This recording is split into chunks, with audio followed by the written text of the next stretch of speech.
Зохиолыг бичсэн Немарагчагийн Эрдэнэбат. Зохиолыг уншсан Эрдэнэчимгийн Батмөнх. Өнчин цагаан.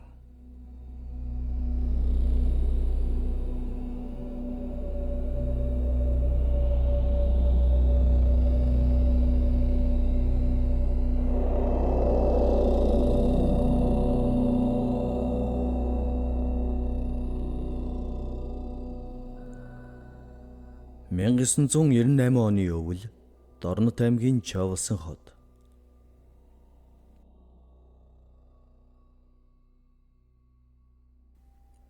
Балсангуй, та түр хүлээгээрэй. Би мага асаагаадах. Судалтай бүдэг саарал өнгийн пижак хөмсөж, хүзүүндээ хөхөнгийн ноолорон орол зүүж гангалсан 30 орчим насны туранхай шар залуу ийн хэлээд ширээн дээр хэдийн гаргаж тавиад байсан жижигхэн диктофоны асаах товчлуурыг дарж орхилоо. Тэгмэгцээ өмнөө суух хижээлэр өөд их л эерүүхэн хараад "За, одоо та яриарай" гэв. Тэгэхт нь ширвээ хар сахал бүхий хөдөр хадрахын биетэй 50 гаруй насны эр багахан ая муутай шиг инэв хийлээд "Чи бас их зойлгийн хөөхөд юм а да. Хэл ам суулчих гэдэл" гэснэ. Нэгэнт ороож дуусгасан улаан тамхиа асаан хэд сайн сорж аваад нүдээ онилгож бодолд автлаа. Харин залуу үг хүлээсээр балсан тамхиа сорсоор хэсэг болсны хойно их л шийтсэн мэт хоолой засаад "Саяхан л юм да. Зах зээлд шилжиж улсын гих бүхий л зүйл хувийнх болж эхлээд байсан цаг. Би хөл мэтэн гүйж байж баазаасаа энэ муу 53-ыг өөрийн болгож аваад байлаа. Тэгээд яах вэ? Хол ойрын сумд руу багсаг ачаа ачдаг болоод байв" хэмээсээр яриаган эхлэв.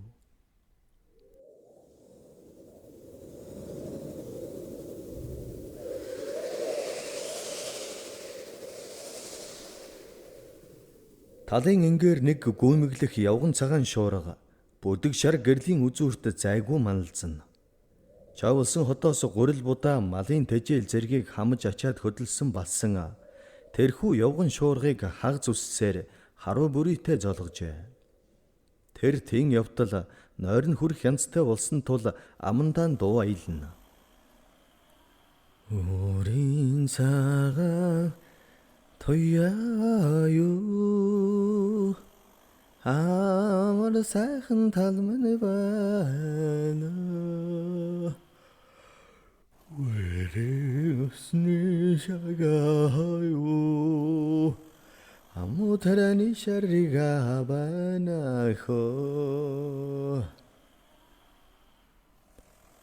Түүнийг дөнгөж ийн дуулахтай зэрэгцэн машин нь хэд хүчтэй гудчаад таг унтарч орхих нь тэрэ. Балсан "Шидэл" хэмээн хараал тавьсаар маниулан шүүрч аваад кабинасаа буулаа.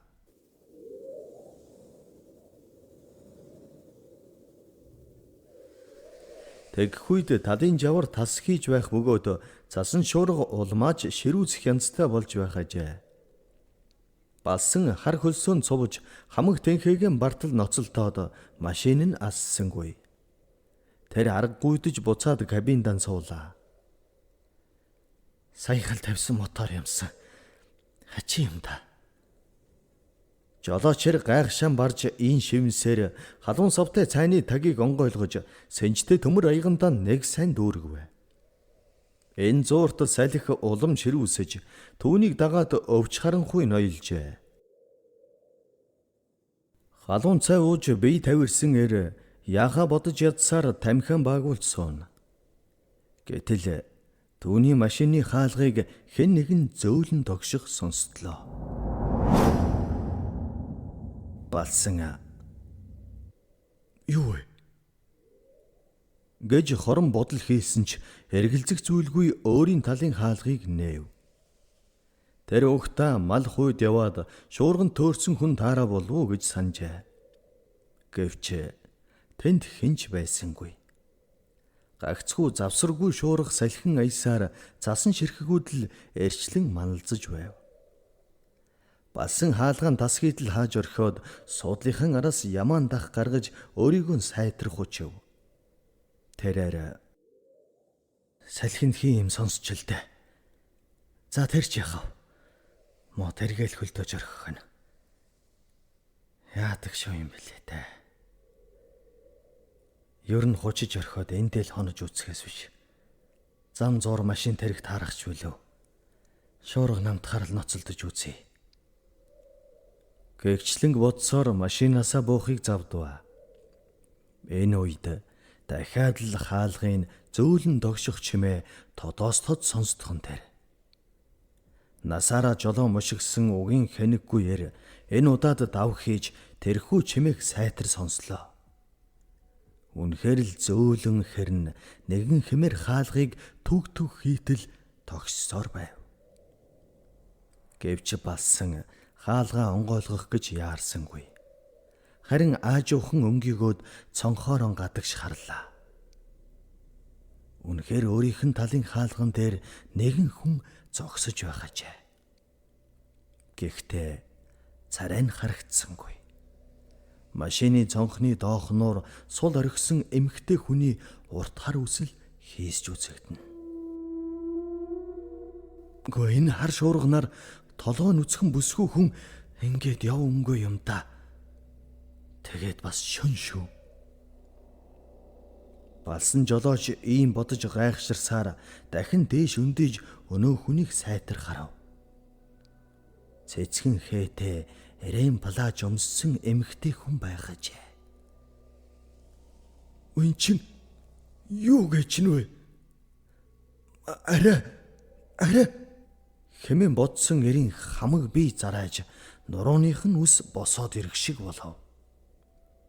Гэсэн ч тэр хаалгаа аажуухнаар нээж орхилоо. Тэгэх үед түүний өмнөөс хараад нэгэн залуухан бүсгүй огтын ажиггүй инээмсгэлсээр зогсно. Гэхдээ бүсгүй шуургыг үл ажран байх бөгөөд нэмгэн даашинсных нь хормой сул тавьсан үс зэрэг нь үл ялгхан хийсч байв. Балсан үг дугарч чадсангүй. Гэтэл бүсгүй нүдэнд дулаахан инээмсэглээд та манайд орж хоол цай идэд явал та гэхэн тэрэ. Ийм байхын үзвэл яалтчгүй л хүн шиг байхажээ. Балсан сая л нэг амьсгаа авч духныхаа хөлсийг гарын араар шудраад "Гөө чи чинь яадаг хүн бэ? Энэ хар хүйтэнд нүцгэн шахам явж байдаг." Гэвэл бүсгүй анайл ажиггүй инээмсэглээд "Манайх чинь энд ойрхон шүү дээ. Тэр байна." Гэснээ хурууныхаа үзүүрээр нэгэн зүгт заалаа. Балсан багхан гайхах мэт болсон ч баг зэрэг тайвширчээ. Тэр бүсгүй өөд хандаж "За дүү минь чи сүйд боллоо. Гэртээ очиж бай. Ах нь машина хучиж орхиод араас чинь очие" гэв. Ингэхэд бүсгүй үг дуугүй инээмсэглчээд цааш эргэв. Гэхдээ нүдэн дээр нь л алга болчих шиг болжээ. Балсан хичнээн хичээгээд ч цааш явж одсон өнөөх бүсгүйг олж харсангүй. Тэр уртаар амьсгал аваад тамхи ороохоо идэв. Энэ үед л хамаг биеийн тавгүй болсон байхыг анзаарлаа. Нэгэн бодлын халуурч жичрэн даараадч байх шиг, нөгөө бол хамаг биеийг халуур шатаж хөлрөөтч байх шиг. Ямраарч зүрхэн цээжиндээ багтахгүй шахам оволцож хоёр гарын салгалсаар байхыг мэджээ. Тамхи асааж хоёр сайн сорсон нүд гүйлгэж орчноо хараад "Энд чинь айл юусэн бэлээ? Өнөө муу хаягдсан цагаан байшин л ойр мөгхөн баймаар юм" хэмээн бодсоор машиныхаа цонхоор гадагш ширтэж суунаа. Гэтэл холгүйхэн газарт бүдэг цагаан гэрэл цайвалцах нь харагдлаа. Үүнийг харсан Балсан үнэхээр л айл байх шиг байна да гэж бодоод шуудхан л машинаасаа буулаа. Шуурга нь инх хүчтэй байх тул тэр машина хужихыг ч дүрдэн болохоор шийдэв. Тэр цагаан гэрлийн зүгт алхана. Хориотхон алгасан өнөө хаягдсан хэмээн бодож байсан цагаан байшингийнхан үүдэнд тулжээ. Хачи юм да. Хаалга цонхын тонож дуусаад байсан байшин одоо бүрэн бүтнээрээ байж байх юм. Тэр ийм бодсоор байшингийн цонхоор харахыг хичээв. Гэтэл хаалга аажуухан жахарсаар нээгдсэн тул огцом мэргэж хаалга тийш харлаа. Өнөө бүсгүй инээмсэглсээр зогсно. Харин Балсан яахаач мэдэхгүй болж орхиод байв. Бүсгүй: "Та оролдоо. Гадаа их халуун байна." гэж хэд цааш эргэлээ. Балсан үг дуугүй л дагаад оров. Тэгснээ үүдэнд зог тусаад: "Сая юу гэчихв? Халуун байна гэснү?" гэж хоромхон бодсноо бүсгүйн араас харав. Гэвч тэр байшинд юу ч байсангүй. Хаалга цонхын цөлмөж орхисон тэрхүү байшингийн хан туурганы онгорхой бүрээр салхи хүүгэж цас шууран байлаа. Балсан жолооч хараын тал чичирч эхлэв. Гэтэл тэрхүү хаягдсан цагаан байшингийн хаа нэг булангаас бүсгүй хүний цорхиртэл ойлох дуун чангаар хадаж эхлэх нь тэрэ.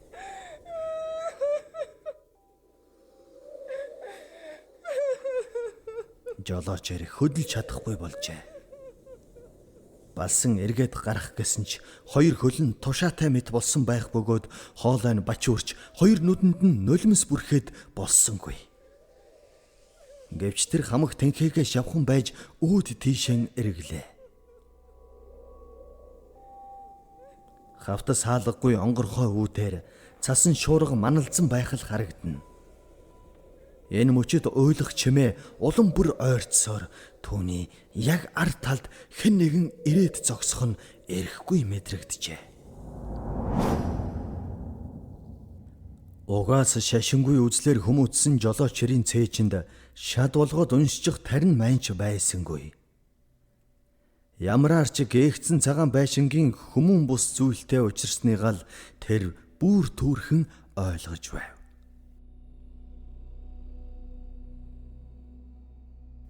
Тэгэхэд уйлах чимээ таг болж орхиод түүний зүүн чихнээ мөсмөд хүйтэн зүйл ойрцсоор наалтах нь мэдэгдлээ. Балсан нүдээ анив. Гэтэл чихэнд нь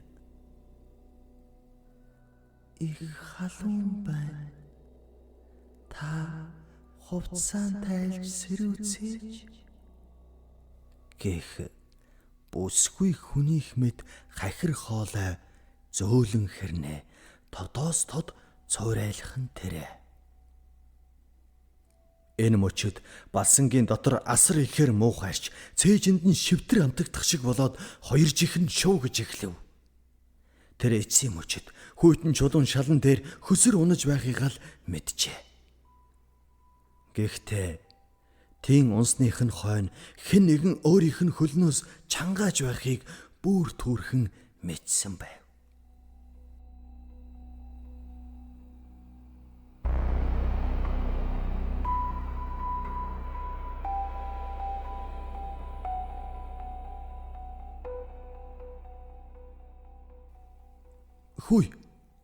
Хүй та зүгээр үү?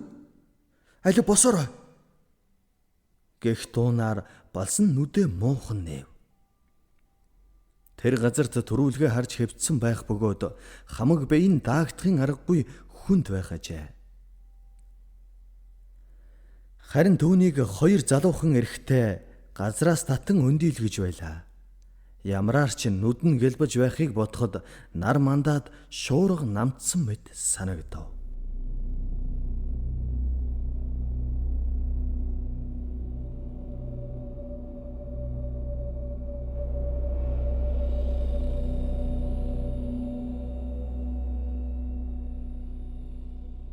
Балсан хэмээх хижээлэр ийн ярьж дуусаад ор чимээгүй болж бор сонингийн булангаас нямбайлан урж аваад өнөөхөл улаан тамхинаасаа ороож эхлэв. Тэгснээ өвдөгнөөс доош байхгүй болсон хоёр хөл рүүгээ харж муухан инээгээд.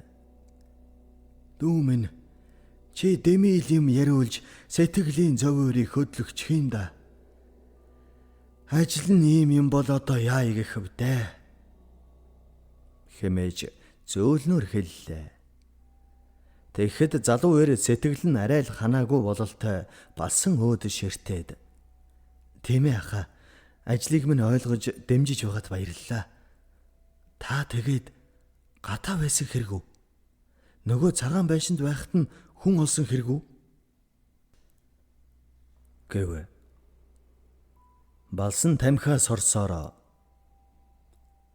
Тэр ёрын байшингаас гараад машин луугаан мөлхөж явсан шиг байгаа. Тэгээд машин байшин хоёрын яг голд ухаан балардсан болов уу да. Гэхдээ би байшингаас гарснаа ёр сандаггүй юм. Харин хэвтэж байхад муу бор эсхий гутлаас минь чангаагаад байсныг л сандаг шүү. Гэт уртаар санаа алдлаа. Та тэгээд хүн олоход гутлгүй байсан гэж юу? Тийм ээ. Намайг олсон хоёр залуу гутлыг маань цагаан байшингийн хамгийн цаад мухраас олсон гэдэг юм. Бүр зэрэгцүүлээд босгоо тавьчихсан байсан гэдэг шүү.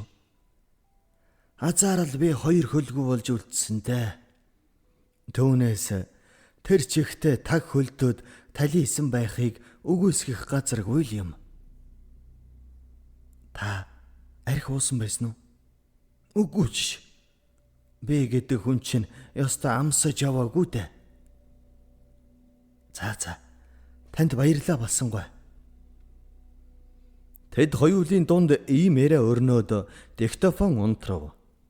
Тэгэхэд балсан гадуур хувцсан өмсөөр зогсох туранхай шар залууг их л нухацтай ширтээд. Хүмүн чи хүн амьтнаас асууж сургалж болно. Бололгүй яах вэ? Гэхдээ тэнд очих гэсний хэрэггүй шүү. Хэмээлээ.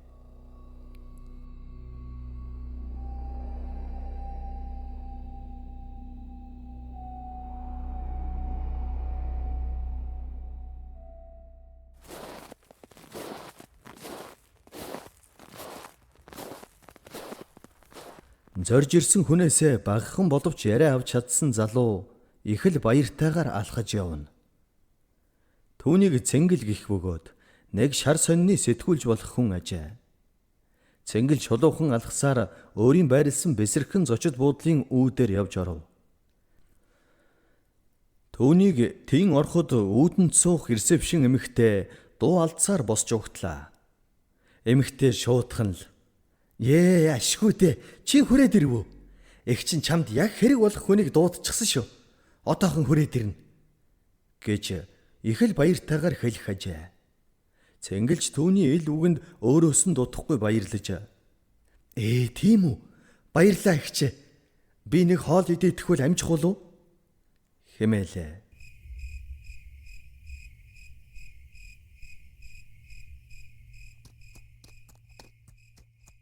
Агам зуны галуулаа наран хэдийн цаашлаад үдшийн цагаан гэгээ нэгэнт дүүрсэн цаг боловч бөгчм халуун хэвээр ажээ.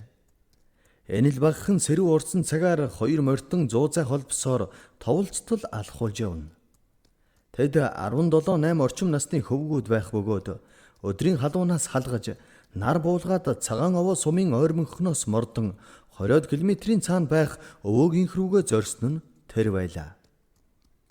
Хоёр хүүг мөнхөө отхоо гинэ. Тэд уяалууд ажээ. Өнөөдөр ямар их халва. Харин тий, одоо хоёулаа хэр явах вүлээ? Одоо ч гайгүй. 3-4 цаг явхад очичихно да. Хөөе мөнхөө, тэр юу вэ? Мөнхөө хүү гайхширсаар морины амийг татаж зогсоод отгоогийн заасан зүгт харна. Тэгснээ баг зэрэг инэв хийлч. Яагав? Нөгөө цагаан байшин ч л байгаа шүү дээ. Чи айгаад байгаа мó? Гэвэл отгоо харцаа улам нарийцгаж байшингийн зүг ширтээд "Үгүй. Байшин гэж мэдээд байна л да. Тэр дээр нь юу хөдлөд байна?" гэв. Мөнхөө дахин сайтрахарлаа. Хаягдж гээгдээд өчнөө жил болсон өнчин цагаан гэгдэх тэрхүү байшингийн дээвэр дээр ургаж тогтоод салхинд намилцах өвс төдийхнөөс өөр юу ч үзэгдсэнгүй. Мөнхөө өөрийн үеэл отгоог доогтой харж инээмсэглээд "Чи нэрээ айгаад байгаа мó? Өнчин цагаан чөтгөртөө гэдэг яриа чинь худлаа штэ.